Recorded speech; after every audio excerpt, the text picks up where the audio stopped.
The views and opinions expressed on this program do not reflect the company, owners, management, staff, clients, or partners.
Thursday, the 27th day of July, 2023. Welcome to Bermuda's Daily Talk Show. It's the Daily Hour brought to you by the BAC Group of Companies, Medical House and Lindos. I'm Jamal Hartman. He's Larry Marshall Jr. and Maya Palacio will be with us in a bit to bring you the latest in her news break brought to you by People's Pharmacy.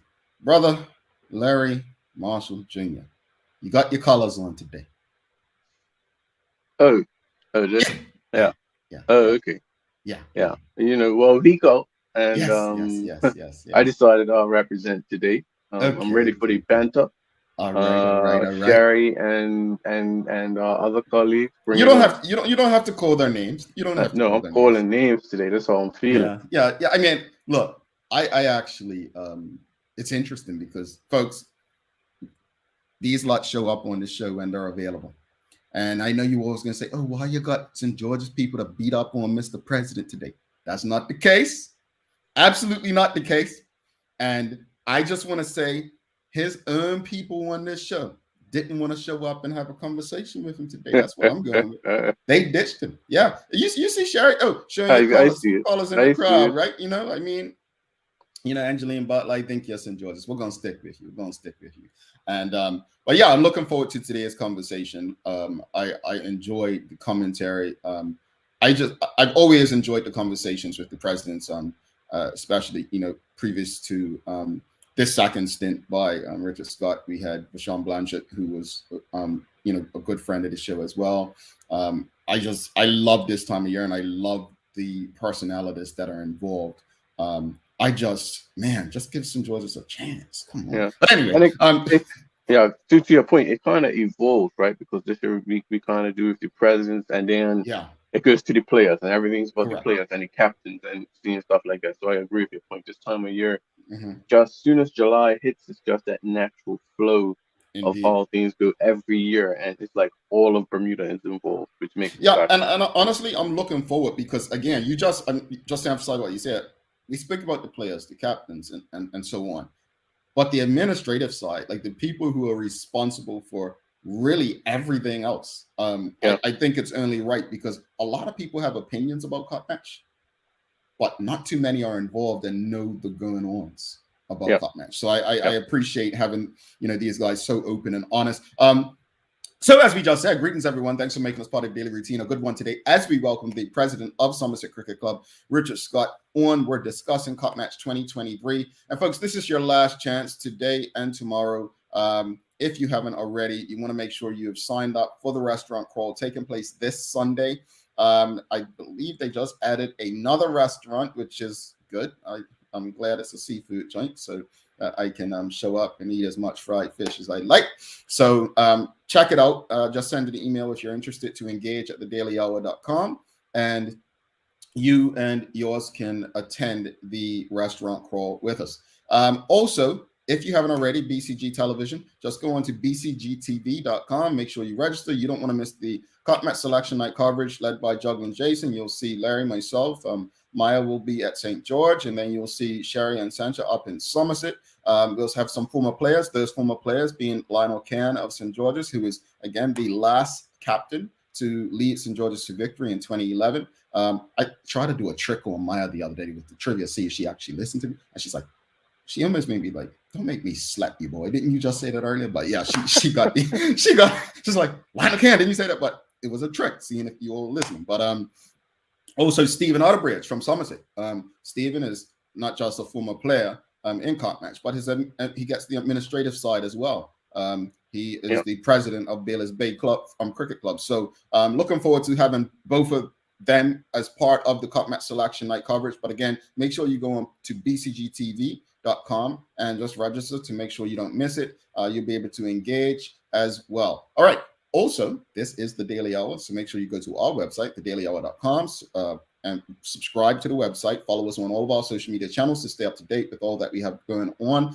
And Maya, you ready for some news so that we can bring on Sir President Richard Scott? Well, before we go to the news break, I want to say this. You know, Larry, we had Neil Paynter on the other day, the president of St. George's, right?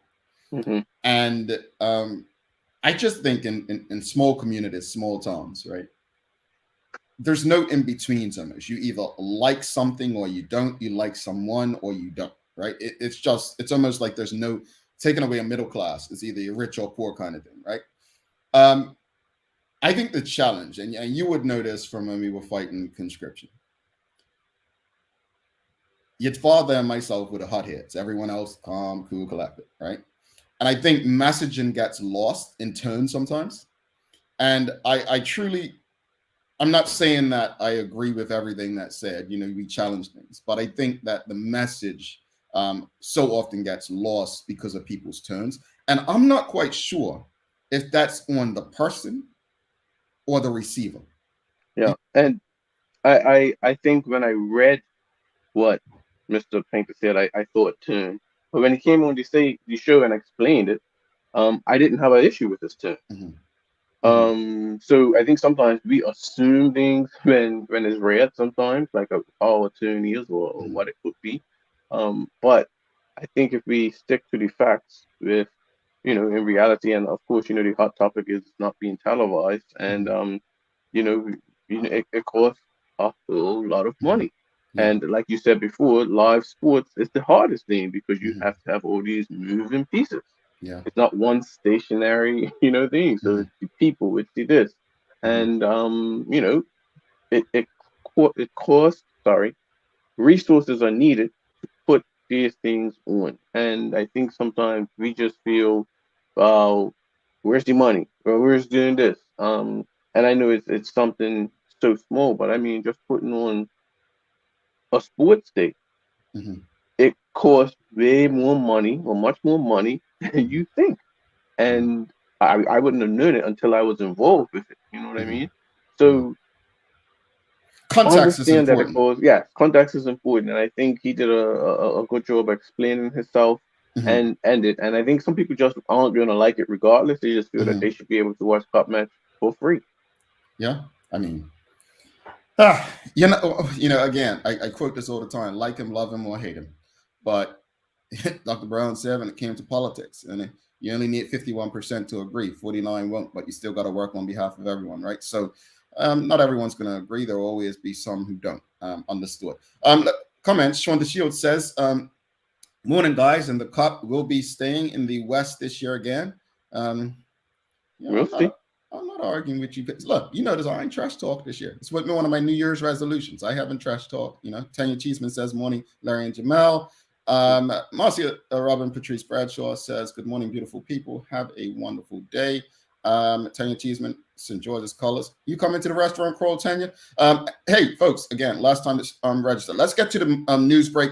Then we're going to bring in Richard Scott for an extended conversation on Cup Match 2023. So I wonder if Maya's got St. George's Colors one again today.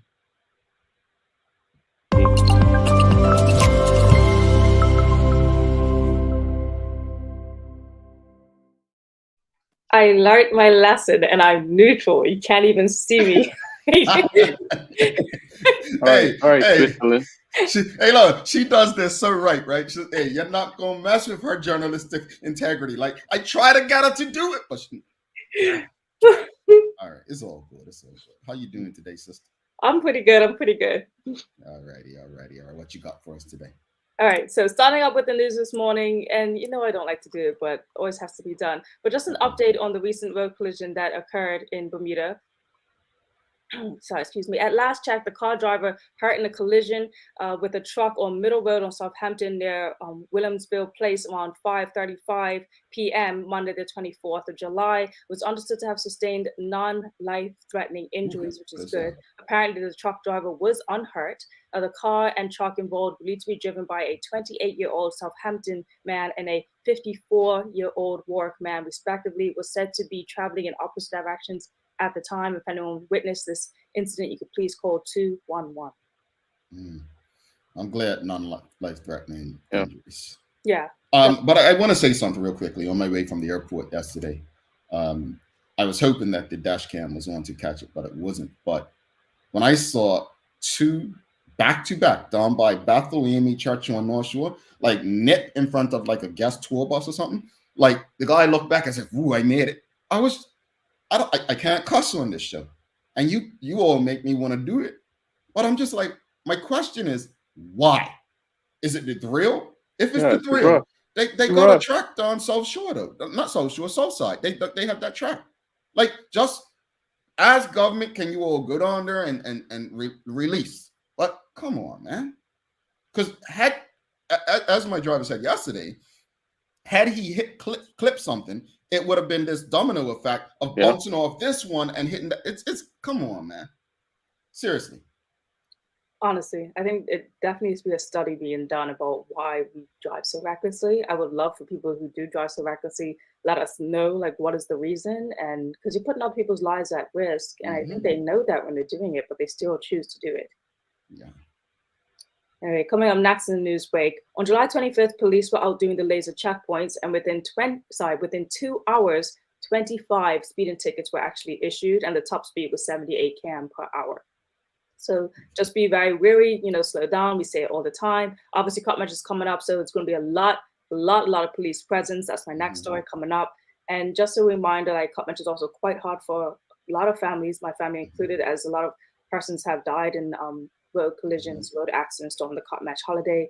Coming up soon will be the anniversary of Trinai Robinson, I believe tomorrow. So, like, thoughts and prayers to her family who had lost her daughter on the Cop Match holiday, and mine as well, who had lost my Uncle Mal quite a few years ago on the Cop Match holiday. But furthermore, the police service held a joint press conference for Cop Match alongside the Somerset and St. George's presidents to ensure safety. There are 2 key points that I noticed from the conference, and you're going to hear it in this video, this short clip. With Parks Department and other relevant stakeholders will provide a robust presence at Horseshoe Beach. We have traditionally seen an uptick in attendance to this location on the Thursday of the long weekend. We also intend to utilize a drone to monitor and direct police response to calls for service. Our presence at these locations are necessary to discourage those members of our community who may seek to disrupt the weekend's activities and acts of violence or antisocial behavior. In keeping with our roads policing strategy to reduce road traffic collisions on our roads, the Bermuda Police Service, supported by our reserve officers, will conduct high visibility patrols island-wide and will also man a number of road sobriety checkpoints throughout the island. Our role here is to look at the scaffolding and the electrical. I've been around the grounds today and everything is looking good generally. In terms of the scaffolding, one of the important things to remember when you're actually on the scaffolding is don't make any modifications to it while you're there. All of the cross members and everything else, they might be obstructing your view slightly or whatever, but they are there for your safety. So just ensure that whatever's there, don't make any modifications because it might be obstructing your view and things like that, because we don't want to have any accidents. Who's that guy? That I believe was Parks. So I'm speaking on addressing for Parks. Okay, gotcha. Confirm that later, but yes. Okay, cool. Yeah. So 2 major points there that stood out to me was the fact they're going to have drones at Horseshoe Bay Beach, on the day that's really, really packed, and then also, yes, please don't, move the scaffolding at the games. Just leave it as is. Hey, look. Neil Paynter said the other day that they spend like $60,000 on security. Think about it. How many of us actually even consider that as an additional cost over time? Like the normal, we're not thinking that. We're not thinking like. I found that very interesting. Yeah. I was like, whoa, yeah. Yeah, right. You know, we want it for free, but hey, it costs that 60. That's not 100. Yeah, times have changed, and we got word he's from the Department of Planning. The gentleman. Thank you, thank you so much for that, Richard. But yeah, that costs add up, and again, we're living in a different time. So drones, I find that very interesting. I'm grateful for it. I'm gonna be honest with you, as long as it's keeping people safe. I know some people, the big brother stuff, but I think we're in a space right now where we just need to be talking about keeping people safe. Exactly. Coming up next in news, the Bermuda Olympic Association is pleased to announce the selection of Team Bermuda for the upcoming Commonwealth Youth Games to be held in Trinidad and Tobago from August 4th to August 11th.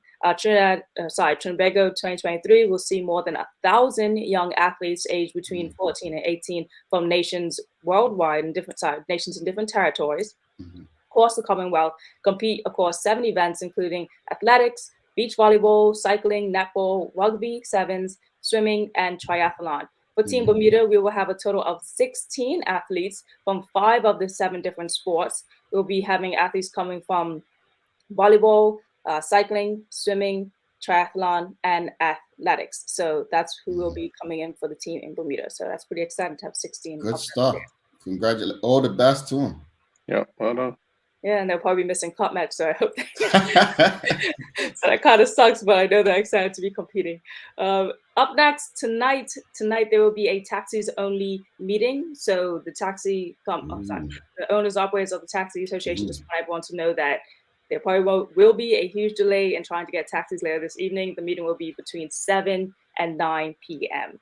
I did see something that about like ride share and taxi, so we'll probably talk about that tomorrow. But yeah. And next in the news, the Minister of Transport, the Honorable Wayne Furbert recently held a meeting with representatives of Air Canada at their headquarters in Montreal. The meeting provided an opportunity to engage with Air Canada representatives and discuss matters regarding airlines in Bermuda and the opportunities. The main focus, says Minister Furbert, was to assess the priority for Air Canada and explore opportunities to enhance air travel between our 2 destinations, Bermuda and Canada. Notably, Air Canada has expressed optimism for the winter season, obviously, with the prediction of reaching pre-pandemic levels on Bermuda route. So that's the news there when it comes to that's it. Good stuff. Hope they get it through. Yeah. And closing out for some sports, I mentioned how the under-17 basketball team is out in Canada right now, competing and doing their first ever development tour since about 3 years before the pandemic. So here's a short clip that you can hear from our players.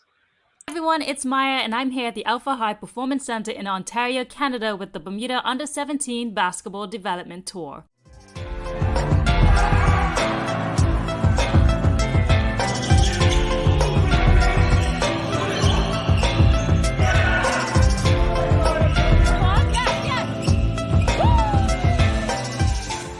The Bermuda basketball team hasn't had a development tour in 3 years since the pandemic, but now the Bermuda team is competing in 8 games in 4 days on a development tour. It's definitely a new opportunity for all of us, and I feel like it's a great experience helping us all develop, especially for the older guys and the younger guys. Like, it's such a mixture on this group. I feel like it's helping everyone in different ways. It's at different levels. I feel about this program, I'm excited to try to get to develop my basketball skills even more and get some overseas experience playing. I'm enjoying this time meeting new people, playing games with them, people I haven't played with before, and like enjoying the sport of basketball. And I feel like with each game we're actually developing and like we're learning new things, getting better, and I can already feel myself getting better from the first day when we first got here. And yeah, I'm enjoying it. Consisting of majority 15 and 16-year-olds on the team, let's hear from the players of Bermuda team after Game 6 of the development program. Obviously we lost. I'm not happy about that, but of course it's a development tour, and that's what we're here to do, is develop. And I think we did a good job.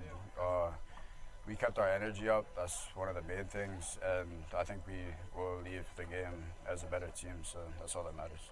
Oh yes, sir.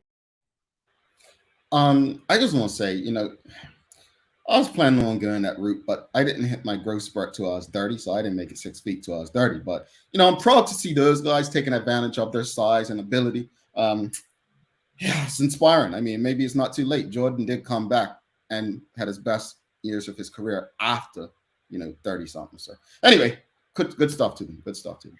Honestly, most point guards are actually quite short. Quentin Husband there, he was probably one of the shortest of the players, and I guess the coach at the time, Tim Charge, said that he was probably MVP for that game actually. Nice.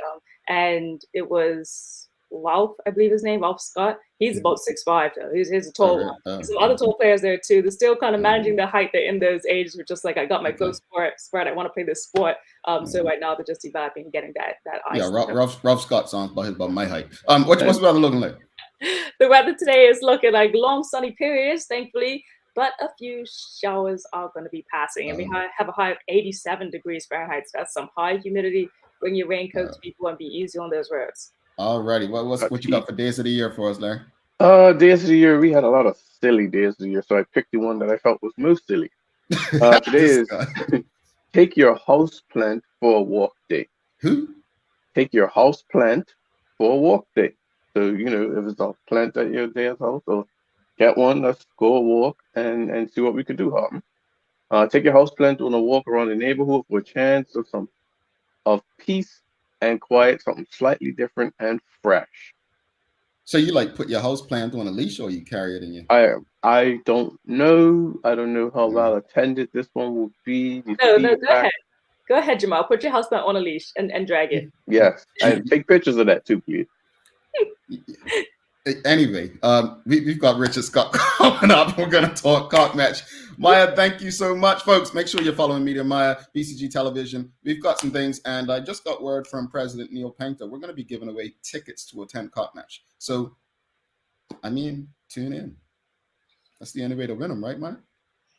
Obviously. Yeah, so check Media Maya to find out how you can win tickets to attend this year's edition of the Cock Match Classic. See you soon, Maya. Bye, guys. All right, folks, don't go anywhere. We're going to take our first break and come back with the president of Somerset Cricket Club, the champions, Richard Scott.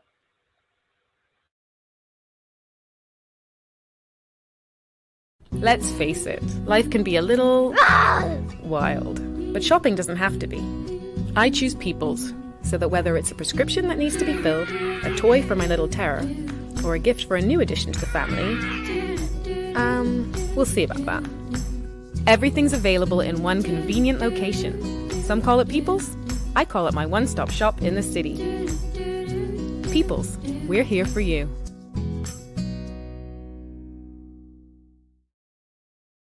Welcome to the new bulk store, Lindo's Next Level.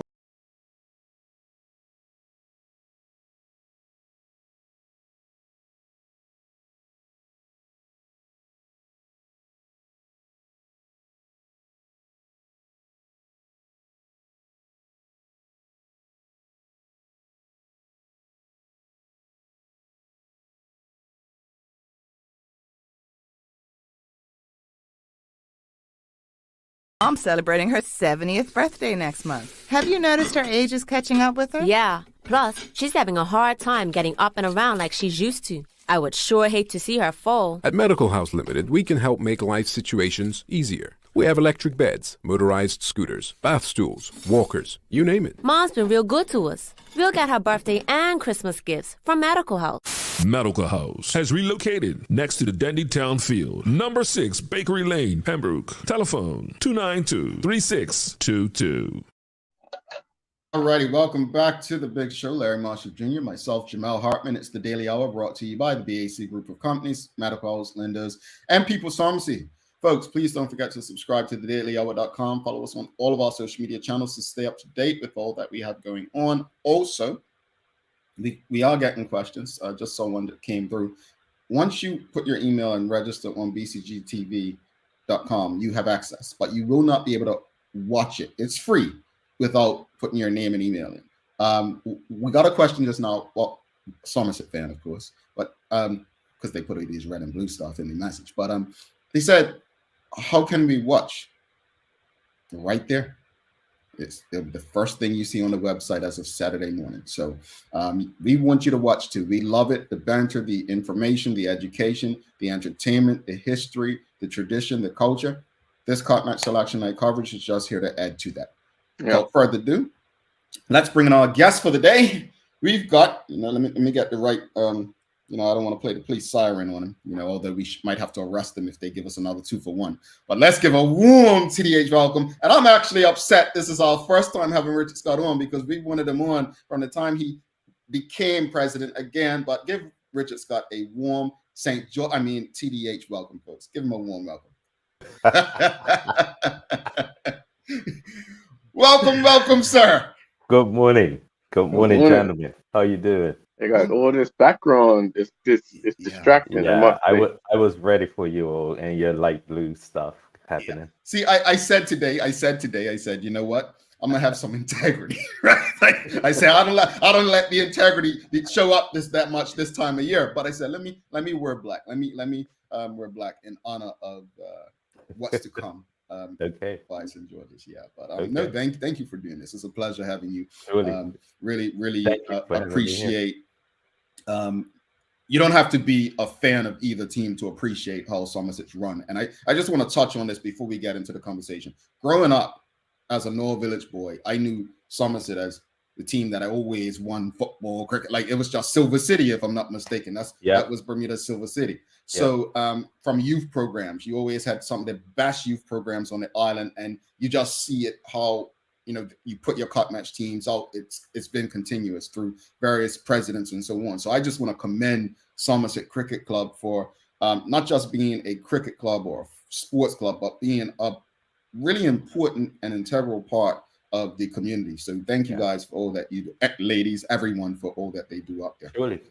One of the things that oftentimes when it comes to an institution or an organization, a club like Somerset, it will be easy to kind of just stand on, well, we're Somerset, but to whom much is given, much is required. And I believe wholeheartedly that we have a responsibility to, if we are seen as one of the pillar organizations in the community, then we must take that mantle and run with it.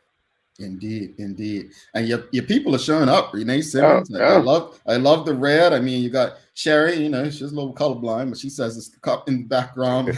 Sir Richard, love it. And your biggest Somerset person on the show, that looks like blue though, but I don't see no red, but Somerset, Selena Simons. But let's get to the convo. So obviously you're the visiting club this year. Speak to us about how the visiting club prepares differently from when they're hosting. Sure. As visiting club, we get to focus a lot more on the ensuring that the players from the match standpoint, most of the focus tends to be on the actual players and the officials for the 2 days. There are some administrative things that we do have to take care of, such as ensuring that the hotel stay is booked, the transportation, uniforms, those sorts of things. But leading up to this year has been somewhat different because I really, in my first stint back in 2006, it was actually I came into office in November of 2005, and then in that summer, of course, that July or August, I believe it was our first cup match. So it was being thrown into the deep end of the pool, preparing for cup match. This time around, it's been more from a planning standpoint, so not so intense. Yes, we have had quite a few. I've had quite a few meetings with respect to cup match 24 already. But the intensity is nowhere near as it is for the host club. Interesting, and I could only imagine how much of a relief it is when you're not. But in saying that, how does the visiting club support the host club, knowing all that cup match needs to take place? Yeah, one of the things that becomes paramount is in our because both clubs, we have 3 joint meetings leading up to the classic. And one of the things that the visiting club is able to do is to provide feedback as to how the previous cup match would have meted out. From an organizational standpoint, of course, if there's anything that we experienced as the host club in the previous year that would be of note, we certainly make sure that that is discussed in our planning meetings so that the event is improved upon in the, of course, coming cup match. Okay. So, Richard, as you said, this is your second stint as president. What new initiatives would you like to see take place during this tenure? Well, from a club standpoint, from a Somerset Creek club standpoint, one of the full thrusts that we have had this year is on the day of the election, on my way flying from Texas here to Bermuda. I just heard Forward Together, and I jotted down some notes, and I began to see that one of the key issues in the success of our community clubs is the engagement of the entire community. I think one of the challenges we have had in previous years, and we would see this across the board, is that the clubs tend to focus on just their members. And one of the major thrusts that our administration have for this year is that we're looking to engage the entire community, not just those who are members of Somerset Creek Club, but we want to engage the community. We want to bring in their ideas. We want to find out exactly what's going on in their actual neighborhoods and find out what is the needs of the community, because Bermuda has changed significantly. I mean, I stepped down from being president in 2010. And we're talking about 13 years later, Bermuda is very different 13 years later. I mean, I'm not leading, I cannot and lead the same way this go around that I did the first time. Yeah. And it's interesting because I think you'll probably increase membership by doing stuff like that because you're getting more people involved. Yeah, absolutely. And that's the whole idea that, typically the workmen's clubs were a place where back in the day, of course, many gentlemen hung out for a few drinks after work. And then it evolved into, if you played sports and of course, later on, it involved the females getting involved with the sports. But even that has changed now. The need for our community clubs is no longer just the bar, no longer just the sports. It's a need for us to engage the community and really provide whatever services are necessary to really enhance our community. We were once a country where, you guys understand that we were once a country where we could go from Dockyard to St. David's, and didn't have a concern anywhere, but that has changed.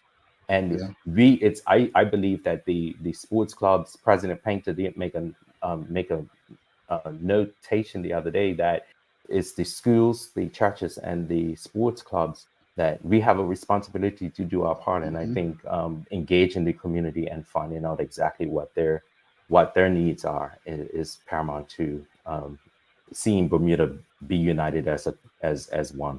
Indeed. So what can you do to ensure that the champions are best prepared for cup match from an administrative side?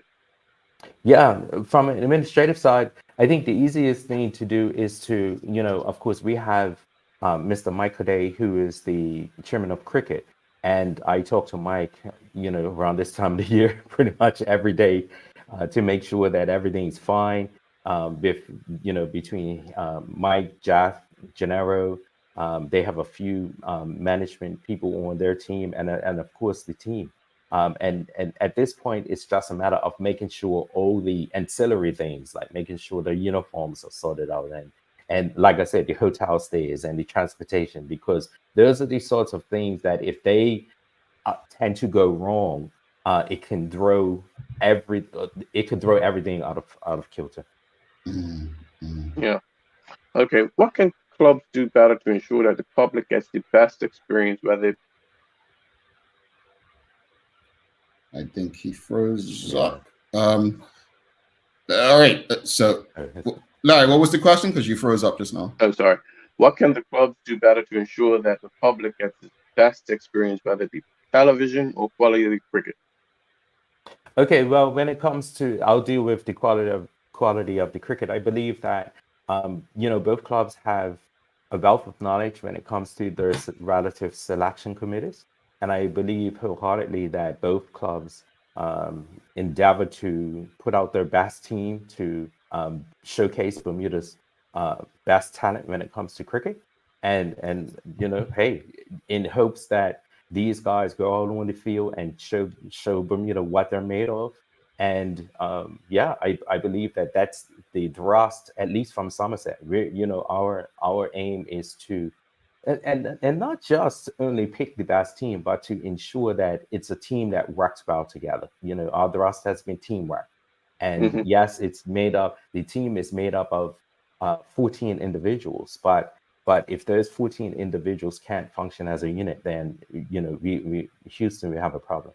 And from an organizational standpoint, whether that be television, radio, scaffolding, just enhancing the actual cut match product, I believe that both clubs, we have a responsibility, and I'll put my hand up and say that we must do better with explaining the ins and outs about cut match without probably revealing too much of the intimate things that we do have to deal with. But I do believe that both clubs, we have a responsibility to engage the public and let them know the different nuances that are a part of this cut match product, because it's no longer the umbrella and sandwiches that the event started out as. It's evolved into something highly commercialized, and I'll use that word because I know it's a hot topic. And in my view, cut match has not become too commercialized. I think we've evolved, and that's with anything. Yeah, very interesting. A quick follow-up, Jamal, before you getting in. I think with respect to the quality of player, I agree with you. And I think once the overall cricket in Bermuda improves as far as development, then we'll see a better quality as far as the pinnacle event in Bermuda. So I think it's just not just on the clubs, but the cricket board to also ensure that development and these things are in place for us to have a better quality product. Indeed, and I Larry, I do, and perhaps you would appreciate this comment.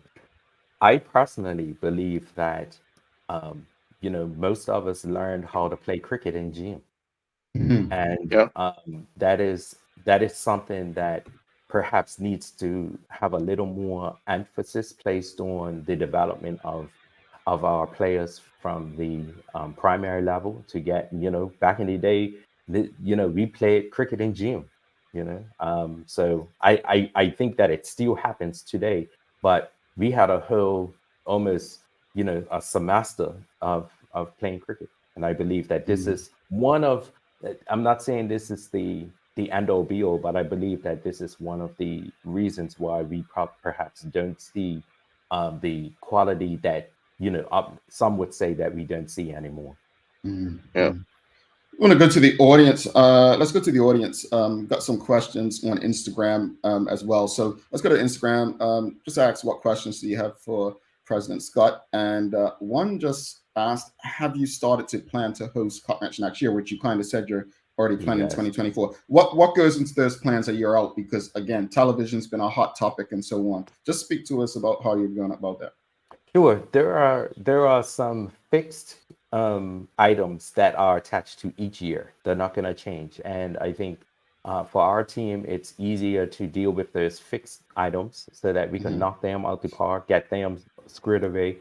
Right now, we have a goal to have all of our contracts in place by October at the latest, October of 23, all contracts signed off, so that in the event that we have anything that pops up, between January and next year, July, that we're able to put our energies in that rather than being sidetracked with, issues like what's happening this year with the broadcaster. So we're looking to have all those sorts of contracts, the static fixed ones, squared away by the end of October. Perfect. That's a great change. Another question is, what is one change you plan to implement next year, which you probably might have answered just now? One of the changes I believe that we will see is, and I have not been able to nail this down, but there are several areas right now that, like for instance, at Somerset, when you first come into the main gate, and then particularly in on the backside, on the eastern side, where they have the Crown and Anchor table and Crown and Anchor tent rather, and all the food vendors and different various vendors. Ideally, we would like to have those covered with like the see-through tents, the netted tenting that will be able to provide additional shaded areas. Just that's just one thing that we're actually looking at doing. There are a number of other things that we have on our agenda, and I believe that some things we want to keep close to our pocket, and you just stay tuned. Stay tuned. All righty. I like this question here, and we'll get to the live questions. Folks, keep sending your questions and comments. But this one's interesting. Do you think the competitive nature of Cup Match would rise if the winner is always the host? No, you're messing with tradition. Yeah, you know what's interesting? So it's so funny that comes up, because just last night I was actually looking at back in the day, years going by, they used to have a Cup Match magazine that came out, and I was actually going over looking at some of the history, and it's very interesting that from 1902 through 1941, that's exactly what was in place, that whichever team won hosted the match and the next year, and continued hosting until the challenger won. So that was actually something that ran on. And then in 1941, they changed it to 2 years at each venue, and that stayed in place. And there was one exception, so it was scheduled for 2 years, but if the visiting team won on the first year, it switched to their field the next year. So it will be history repeating itself. I actually like that. It's like I want to say it's Major League Baseball, where the All-Star game, right? Whoever wins it, whoever wins the American League, the World Series, whoever wins that, the All-Star game is in a if the World Series is in the American, that has home field advantage, I think. Yeah, but no, I like that. I like that. But again, I think America's Cup's that way as well. The winner gets to choose the next destination. But that's pretty cool. Let's go to the live audience, folks. Again, if you have any questions or comments for Richard Scott, president of Somerset, send them through, and we will get through as many as possible. Traveling Charlie is just asking, what is one change you would like to see implemented for Cup Match? I think you kind of answered that. Yeah, definitely from an organizational standpoint, like I just mentioned, I would like for us to be able to provide the additional shaded areas. That is one of the it's not necessarily a complaint, but it's something that people would desire, that they have additional shaded areas.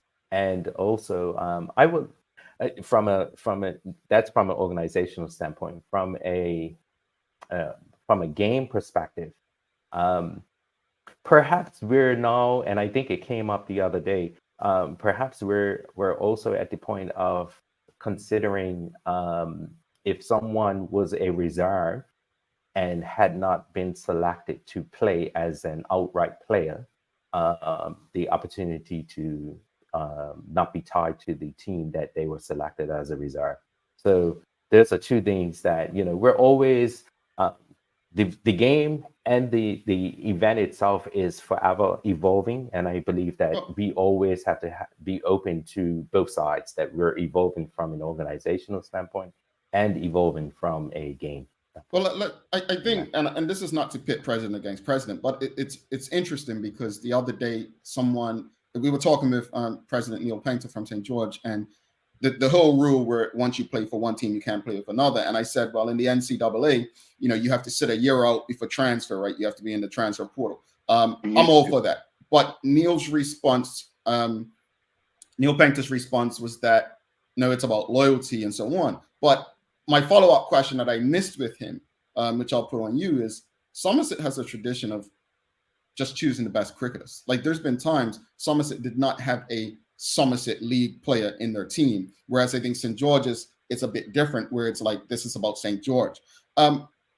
Let's speak about the approach to that. And what is your, your personal view on changing that rule in terms of, if someone plays for one team, they should have the option to play for another. Should they decide, you know what, I'm no longer happy here, I think I can fulfill myself and give better to the sport in that team?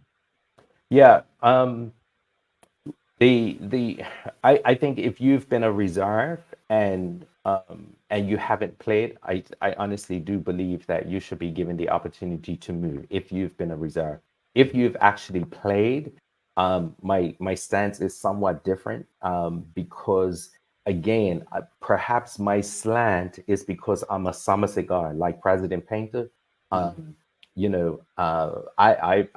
played football for Somerset my entire life. There was a season when I actually signed up for Dandytown and I was going training, and then just the last day before the transfer period closed, I transferred back to Somerset.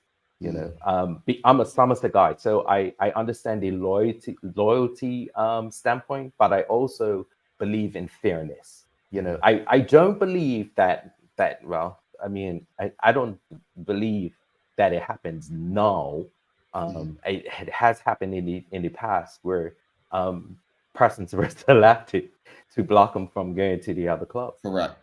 But and I think, again, it's kind of you're kind of caught between a rock and a hard place, and I believe that it's up to the individual to decide where their loyalty is going to be, where they think that they will best, where their best opportunities and chances are. Yeah. And real quickly, I think I take a bit of exception to the loyalty part, because if the player isn't a part of the current club, the clubs aren't mandated to be loyal to that player. So I get it. It's tradition. It's the way how it is. I don't think it will be the total opposite where we just have a influx of this group going to her and stuff like that. I don't think we want that. Right. But the clubs sometimes haven't been, as loyal to players as, we're seeing some hard situations before in the past. So I think to drop the loyalty thing kind of isn't as fair as it comes across. And to be quite honest, we, I guess, as champions, are not necessarily having to deal with that. Right. I think when you are the challenger, that becomes more of an issue. So I do take your point, Larry. But because at the end of the day, if we pick someone and then just to stop them from going, and then they don't play, they don't get picked for the next 5 years. I could see the frustration. In that sense. Something about the word loyalty rubbed me a bit wrong. I understand it and I get it. Like, look, I have a love-hate relationship with Manchester United, but I'm never changing Noah Village. I'm never changing Baylor's Bay. Like, those are the teams, in Bermuda, it's family. It's where you come from. It's some sort of connection to it. So I get that. But to me, I feel like Cop Match is more all-star. Some of the players see it as an all-star. And so obviously it's not like, traditional sports in the US where you get traded to another conference and you play East, West, whatever. I get that. But I just think some players see it as an all-star. Hey, I want to play on the biggest local stage. My relationship has soured with the Western team, and I want to now go play for the East. Again, Somerset are spoiled with riches. I mean, for the next decade or so you're probably not going to face that. But I think it's something that should be considered beyond just the internal club things. I think it's an all-star match, right? And perhaps the word loyalty, I think the context in which loyalty is used is probably more because for me, when I think of loyalty, as long as you are doing your part, and you're doing your part, then hey, all parties are loyal. But the minute when one party is no longer doing their part, rather that be on us, the club or the player, then the loyalty then goes out the window. And there should be no expectation on either part. Yeah. Again, folks, if you have any questions or comments, please send them through. Let's talk about selection night. So we did speak to President Paynter about selection night. I jokingly said to him, man, why St. George's take so much longer? Somerset's always through, pretty fast and so on. And good conversation. But just walk us through the process of what takes place in Somerset traditionally. Like, how do you get to releasing your team so much earlier? Do you have like a deadline? Do you set a time? Look, we need our team out by such and such, or like what does it look like? I think again, it goes. Well, first of all, our selection committee is put in place at the beginning of the season, so it makes that part so much easier. And then, of course, the matches going on the final trial. But these guys have had an opportunity to look at the team training throughout the entire month of July. So they're looking at different aspects of what the team's going to be made up of. And then the final trial is the element of putting the icing on the cake, really. So I believe that all the pre-work has happened. And then when it comes to the final trial ending, the guys usually start their meeting. The selection committee usually start their meeting about between 7:30 and 8. And then hey, I know back in the day, those meetings even at Somerset used to be well past midnight. But of late, these guys have had their they've had their plan in place, and it's made the process that much faster and smoother. So hey, after an hour and a half, 2 hours, we could expect to have a team selected. Indeed. And speaking of the selectors, President Paynter was very transparent. He shared who the selectors are in St. George, because people have this idea that it's a friend's family and he picked his family or whatnot. I've always said I don't want to get into that, but I never ever personally have believed that it was about friends and family. I just thought that selectors got it wrong, in my opinion. From the outside looking in, that's how I always felt. Having come from North Village, where again we dealt with that. Oh, it's Jennings deal. Like, I don't think that was true. If they were a good Jennings ordeal, yeah, they were in the team. If they weren't, there were a lot who didn't even get close to a football. So I get how it looks from the outside in. But saying that, who were the selectors for Somerset? And how were they chosen? Yeah, so our selectors are Mr. Michael Corday. So he's the chairman of cricket and therefore the chairman of selection.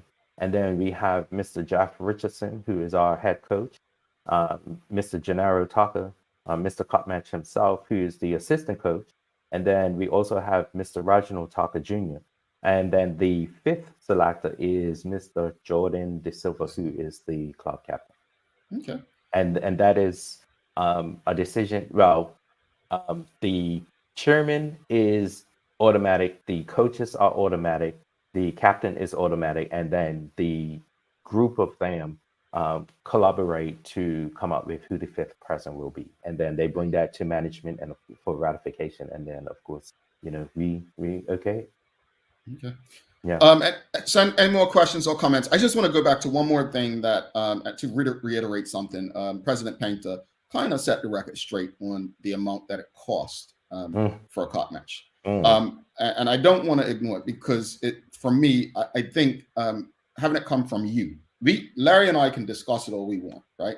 But coming from yourself, the presidents, just speak to the people of Bermuda so that they don't know, oh, Richard Scott and Neil Paynter are making money and they're building a house. Because again, as I stated the other day, anyone who's a president of a community club is looked at as that kind of person almost. But just explain to people how the funding works with clubs, how much things cost, because I'm still stuck on security, $60,000. You spoke about evolving. We didn't need security 10 years ago like that, right? So break it down for us. Yeah, the expense side of cup match can be anywhere from, as low, and I was kind of looking at the last few years, and with COVID, it's been a bit challenging, but you do an average, it looks like it's been around as low as $1 million and as high as 1.5 million. So yeah, the expenses associated with COPMENT are somewhat, they're up there, and we are basically in this position because it's a holiday. It's people are not going to do anything for free. We don't have the because the event itself has evolved into what it is. It's no longer the cheer and umbrella and sandwiches. It's now a huge event, and with the evolution of this huge event comes huge costs. And I believe that it's interesting, you guys, that people don't see that, and I'm like, wow, how is it that we don't see it when each and every one of us have this sort of experience each and every day of our lives? When you think about Christmas 20 years ago, it's way more expensive than it is now, and why? Just because of the evolution of when we have a family event, a gathering, it's now more expensive. And you take that same concept and apply it to something large like cup match. When you come through those turnstiles, you look around and you no longer see chairs and umbrellas. You no longer see wooden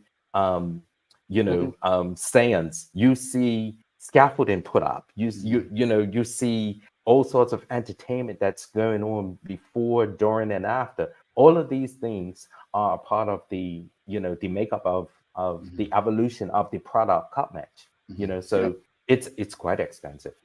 And real quickly, I think you as a person have to govern yourself accordingly. If it becomes like, okay, myself, I went in with a spot for a good 10, 15 years. I think it was close to 15 years. Some things changed and I needed to cut back. I cut back on cut match, but I didn't expect for me to get a freebie with it. You know what I mean? Right. Everything costs. The cost comes. If you like sometimes the alcohol is too much, don't get the alcohol. You know what I mean? Like it's ways to cut back. And at the end of the day, if you want to go bare minimum, wake up 6 o'clock in the morning, pay your $25, $30 for the ticket, and sit in the public seat, and you'll have an experience that you should be able to enjoy. But I think we just expect things given, but everything, as you said, takes resources, costs money, and it just can't be given to us for free. But I do also believe that we clubs have a responsibility to, as much as we can, engage the community so that it's not it's not a shot in the arm. Oh my gosh, where did that come from? Yeah. Sort of knee-jerk reaction that causes a knee-jerk reaction, actually. But I do believe that instances like this, and I do get it that, of course, cup match will come and go, and then we won't be having these types of conversations again until next year this time. When really, and I do believe again, it's we clubs that have a responsibility to perhaps be more mindful and engage the community and let them know the sorts of things that are involved in the planning of cup match, so then people will begin to see the dollars and cents. One thing I've realized is that transparency is of most importance, and people tend to engage, respect, and understand in a way that helps everyone going forward. So I definitely agree with that. Nikki Smith says, great interview, Mr. President. Polly Rich says, love your shirt, Mr. President. Is Somerset selling? Let's speak to that real quickly, because there was a question the other day for President Paynter about trademarking and copywriting and the rights. What's your stance on all of that? Because I actually posted on Facebook many years ago, 2014. I brought it up last year. And I know I put him on the spot on Twitter because Clifton Webb and I were trying to get people to understand why St. George's and Somerset need to own this, and they need to be having a shop where they can sell it, whatever, at their clubs, whatever. Speak to us about where we are for that right now. Yeah, we're once again, I can tell you, wow, this goes all the way back. I think I graduated from university in 1992, and I joined the management committee that year, and that was a topic then. It has always kind of hit a brick wall because of all the legalities that are attached to it, and I think once again, you're having these discussions about copyrights and trademarks, and and it's like anything else. This is, everyone expects, well, you all are in charge, you need to go and do this. Remember, guys, this is volunteer work that we do, and sometimes you just don't feel like fighting that fight. You know, it's like, you know what, maybe I'll fight that fight when I'm got the energy for it. And sometimes you don't have the energy until it's in your face again. But we've made a we've made a concerted effort. Presidents, I remember the late Colin Smith. We had this conversation. I then inherited it. We began to have more and more conversations about it. Then President Mabry, then President Blanchett, and I had a conversation a few weeks ago about this same thing, that we really got to hammer it home. And then, of course, when we had our joint meetings with St. George, it came up, and we were like, you know what, guys, let's go for the gusto. Let's really be intentional. Let's set some deadlines so that we can really get this whole copyright and trademark issues sorted out and settled, because so many individuals are, and I think some are doing it in ignorance because they've done it for so long that they just produce, their goods, their t-shirts, towels, cups, and they stick our emblems on there. I appreciate the fact that this year, several people reached out to us to say, look, this is what we want to do. And I was able to give them some guidance and say, no, guys, you really can't do that without our permission. So I believe we're getting there. Now, the Joe public may feel like we're not getting there fast enough. Well, sometimes, and this is a key thing that I find, that in our sports clubs, not always do we have the entire crew around the table that we need to, and we do need to, and we are getting better at ensuring that we have the right intellectual capital around the tables. And if it's not within our committee, then we have a responsibility to go out and get it. Yep, that's what Sancho always says: getting the right people around those tables. And I just want to say this, that we may have, like Somerset and George's call it, towels that we give away, but definitely any dollar that we intend to make off a cup match, I believe that conversations is not because it's legal, but it's just the right thing to do, right? With the cup match selection night coverage, without oversharing, it's only right that we speak to both clubs. We have a conversation. I think it's only right in a small town, having. We're all in this together. Rusty G said recently, like, we're not each other's competition.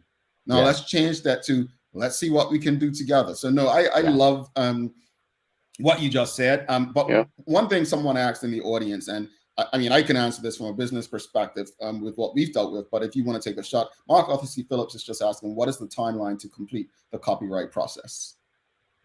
Definitely by cup match next year.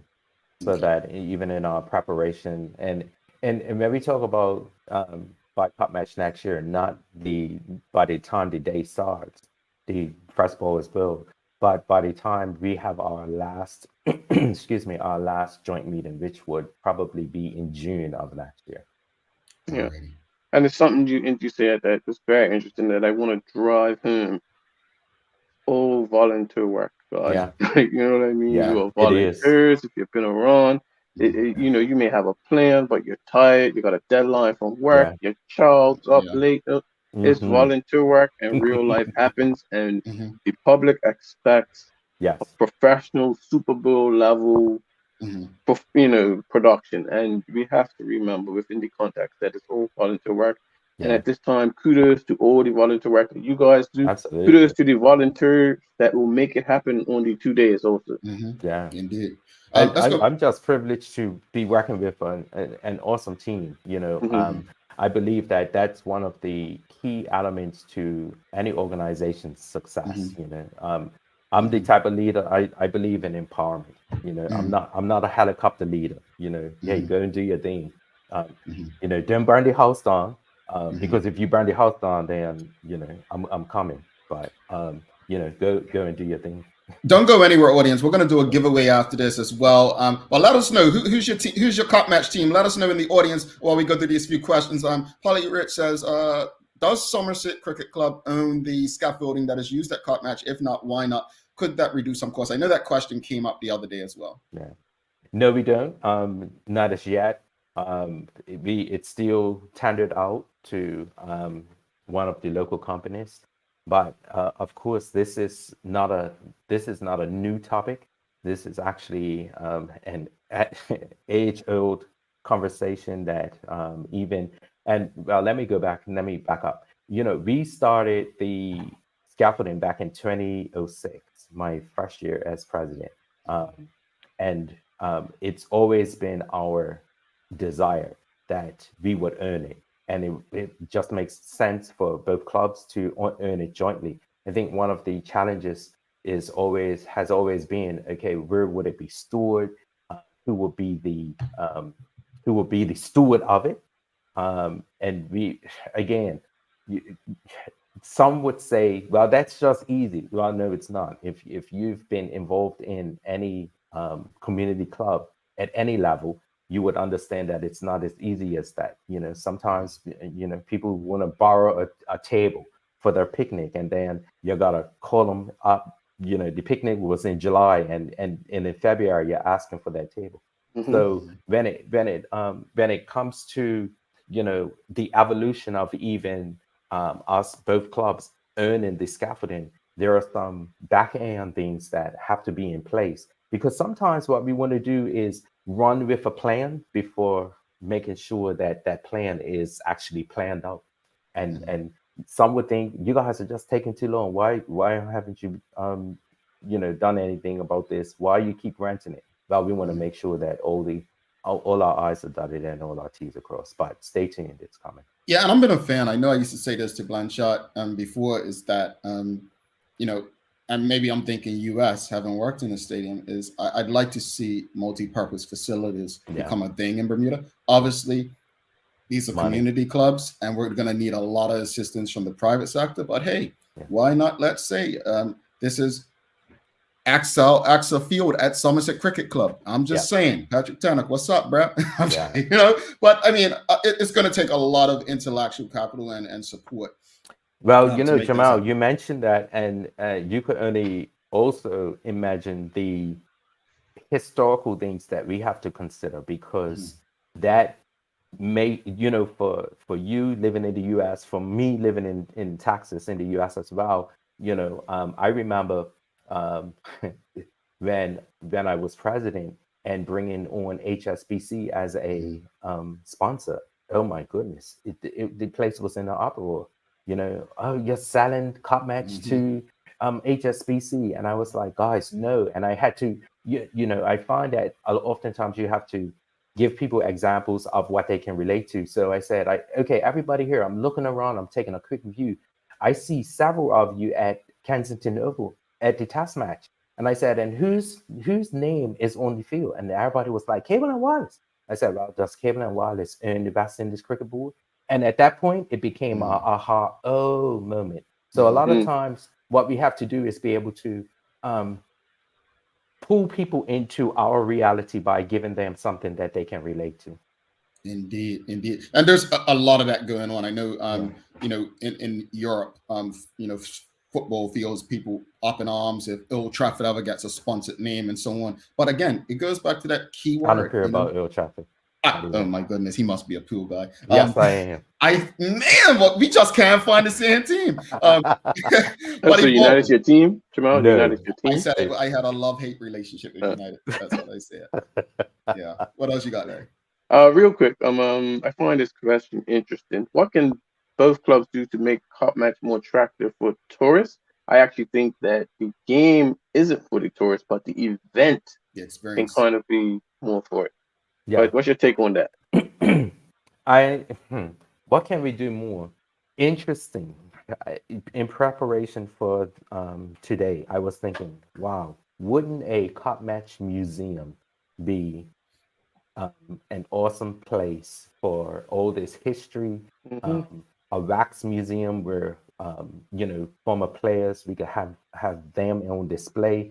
There could be somewhere where a virtual game is taking place, where someone is narrating what's going on, and that will be something for the tourists to get to know when it comes to the whole game of cup match. Now the event, I don't know if we could do anything more, because I still have friends from university who, frat brothers from university who still come to Bermuda to this day as a result of their experiences. So, I think for the tourists, I honestly don't believe it's anything more that we can do, because the tourists will tell you, if they've had that cup match bit in their mouth, they want it more and more. I actually would say, and I agree with you. I wouldn't do anything more to attract tourists. It's crazy I'm saying this, because I'm all about evolving and doing things differently. But I say do nothing different, because I took a tourist around back in 2013 cup match, and they said to me, my hope is that you all do not overdo it to the point that you lose what it's all about, just for the sake of bringing people in. So I think cup match, it'll evolve as it has. We've scaffolding, sponsors, and so on. But you don't want it to be too touristy. You want it to remain local, because that's what real tourists are traveling for. We have a lot of people in the audience that unfortunately delusional. Yeah. We've got some St. George's people showing up. Couple of people happy with it, but I want to say this. Ebony Susan said it. Love this idea, tourist schools, tours. I love the museum idea. I do. I want to say that I hope the right people are watching and tuned in, because last year we had someone talking about a Gombe museum. I believe we just need a building where we can attend multiple museums, which really speak to our history, the culture, the traditions, and the character of what makes up Bermuda's most, sacred parts of its history. So I'm all for that. Selena Simons also says that museum idea is an excellent, even for our students, education-wise. And they're closing these schools, so maybe one will be a museum. Yeah, I threw that in there. There we go. Or the fintech building that. Right, sorry. let me actually, before you go, as you head into, again, as the visitor, the guest club, what would you say to Bermudian people heading into Cup Match 2023? Obviously, as Maya stated, this has been a time where we often get caught up in the celebration and banter, but also, unfortunately, it's been a time where we've lost people on our roads. We've had some tragedy. But what would be your message to the Bermudian people as we head into Cup Match 2023?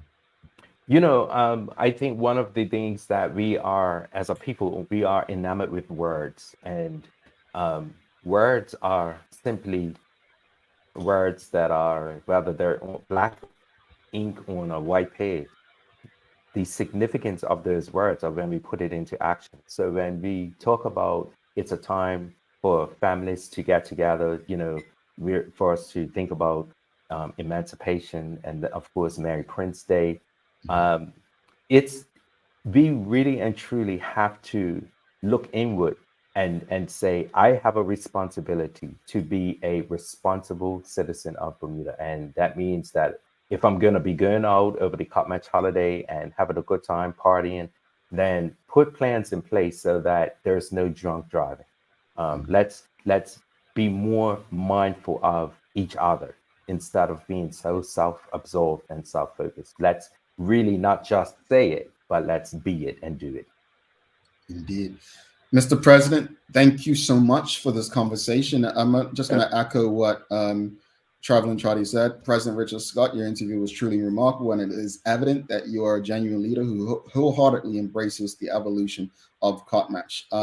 Renee Simmons also said, as the event progresses, what are your thoughts of hosting Cup Match at National Stadium for alternative years, and hosts take the revenue after expenses, perhaps building a permanency? I had to throw this in there before we left because it has come up, and I said to someone that said it to me, no, I'm all for evolution, but please, before you go. Richard Scott's response, not Summers Cricket Club's, Richard Scott's response is that it will never happen, and I will be a champion against Cup Match moving from either Summers Cricket Club or St. George's Cricket Club. There is rich history. Do we get everything right? No. Do any of us get anything right? No.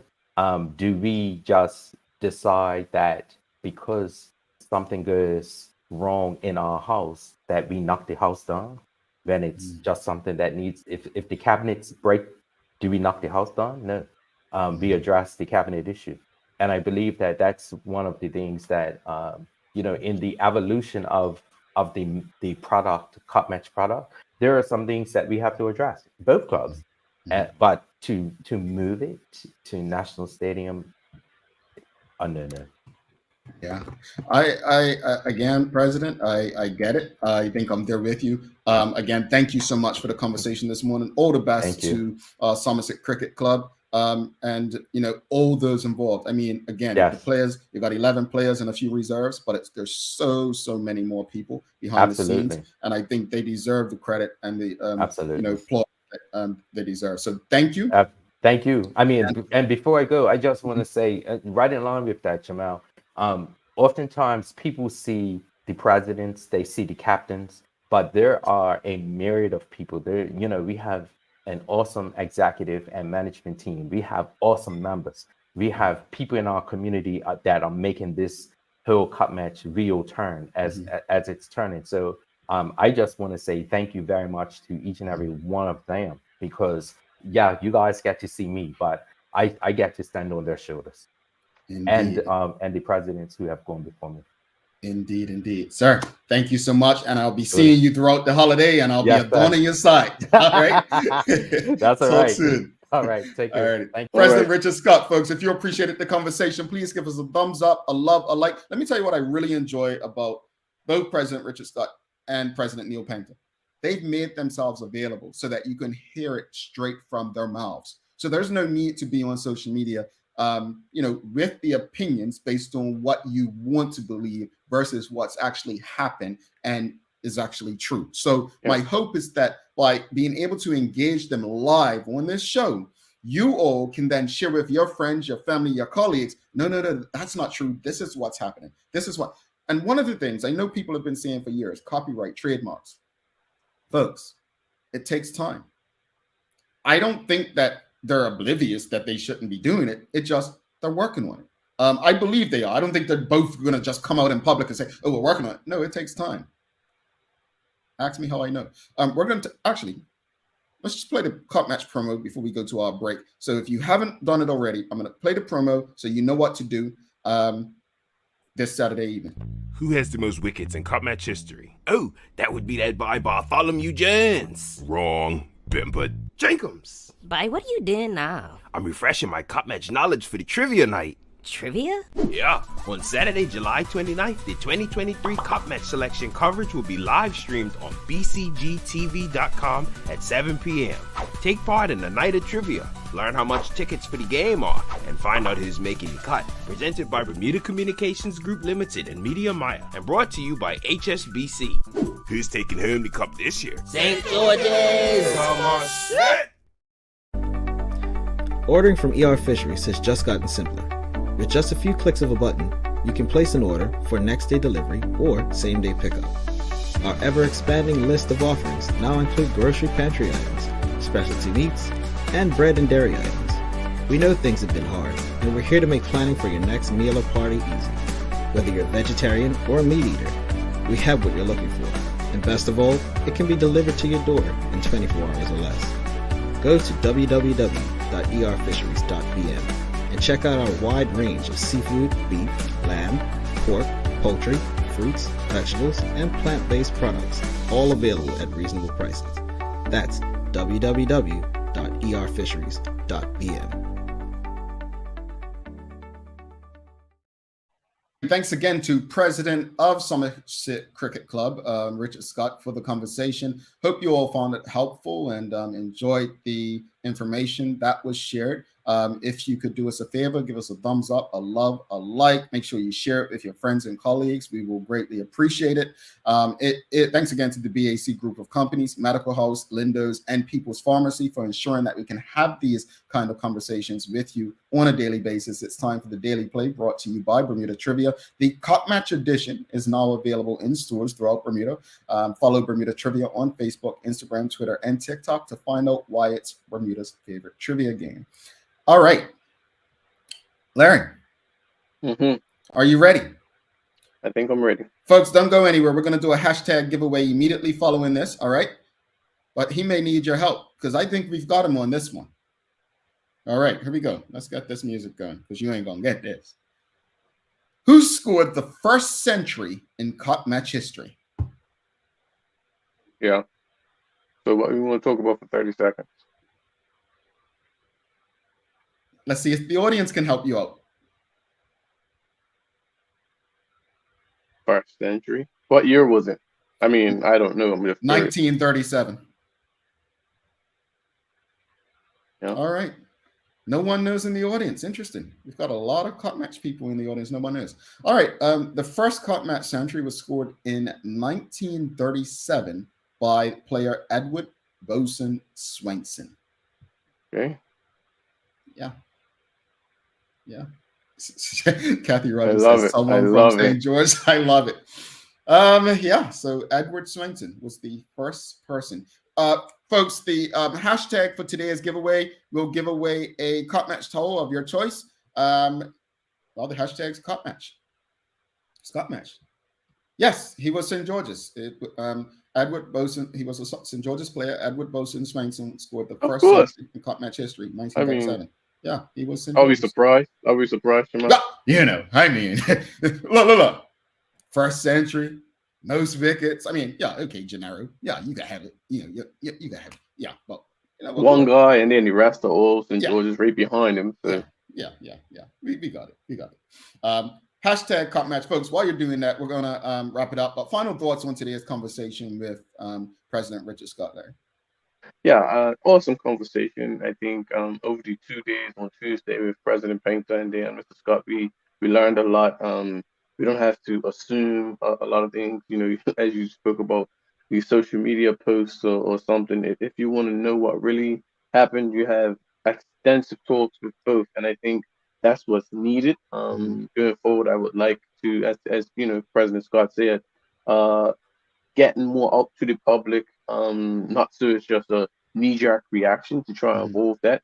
Some people will always have that, and it's nothing we can do about it. But I just enjoy all the explaining. Just get you in the cup match fever. Yeah. And going forward, I think it's for full steam ahead, week out, and look forward to seeing what happens. Yeah, indeed. Folks, don't forget, we're going to be giving away some cup match tickets, both on Saturday night during the cup match selection night. So again, go to bcgtv.com. Make sure you're registered so that you can watch and engage live. We'll also be giving away some tickets next week to the game. So again, make sure you tune in from here on in. Let's do this giveaway, man. Let's say, so yeah, we're going to give away some cup match towels, and let's hit that draw button. Let's hit that draw button. See who is going to be. Here we go.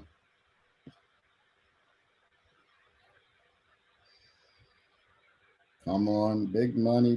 Well, towel. All right, Rondell Richardson. I believe she's a Somerset fan. Rondell, if you haven't already, well, obviously you haven't. Send us an email to engage@thedailyhour.com to get your towel. Send an email immediately to engage@thedailyhour.com so that you can collect your towel. Let's do another one. You know, we've got some. I'm feeling good today. Yeah. St. George's in the house. Yeah, we need some St. George's. Let's go. Come on. There we go. Let's do it. It never strikes at that time. Faith Throws of Guilt. Hopefully you're a St. George's fan. You too, please send an email to engage@thedailyhour.com to collect your towels. And folks, if you're attending the restaurant crawl, you're going to get towels and a lot more. We have a lot of gifts to give away.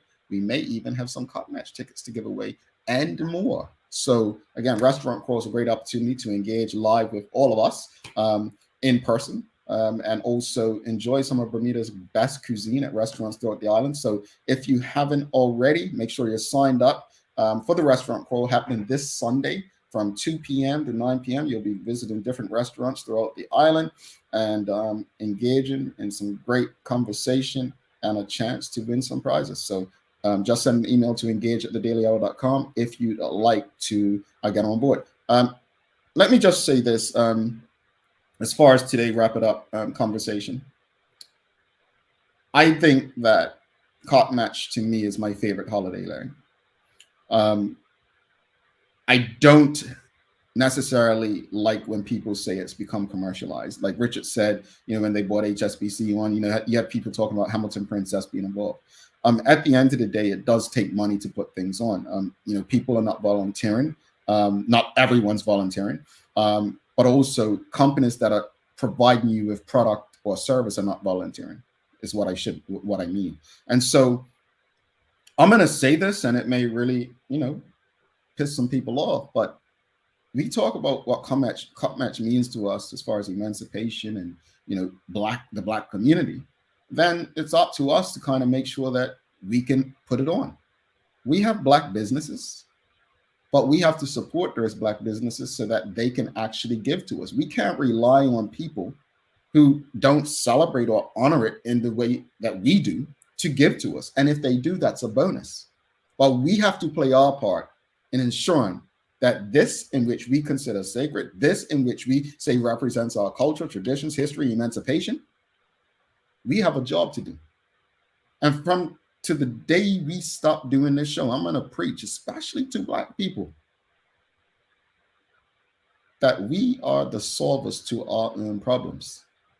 Stop looking outside.